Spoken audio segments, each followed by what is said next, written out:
جب میدان جنگ میں کفار سے تمہارا مقابلہ ہو تو ان سے پیٹھ نہ پھیرنا، اور جو شخص جنگ کے روز اس صورت کے سوا کہ لڑائی کے لیے کنارے کنارے چلے، یعنی حکمت عملی سے دشمن کو مارے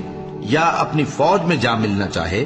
ان سے پیٹھ پھیرے گا تو سمجھو کہ وہ اللہ کے غضب میں گرفتار ہو گیا، اور اس کا ٹھکانہ دوزخ ہے، اور وہ بہت ہی بری جگہ ہے۔ اور تم کو کیا ہوا ہے کہ اللہ کی راہ میں اور ان بے بس مردوں اور عورتوں اور بچوں کی خاطر نہیں لڑتے جو دعائیں کیا کرتے ہیں کہ اے پروردگار ہم کو اس شہر سے جس کے رہنے والے ظالم ہیں نکال کر کہیں اور لے جا، اور اپنی طرف سے کسی کو ہمارا حامی بنا، اور اپنی ہی طرف سے کسی کو ہمارا مددگار مقرر فرما۔ جو مومن ہیں وہ تو اللہ کی راہ میں لڑتے ہیں، اور جو کافر ہیں وہ شیطان کی راہ میں لڑتے ہیں، سو تم شیطان کے مددگاروں سے لڑو اور ڈرو مت، کیونکہ شیطان کا داؤ کمزور ہوتا ہے۔ اے جہاد سے ڈرنے والو،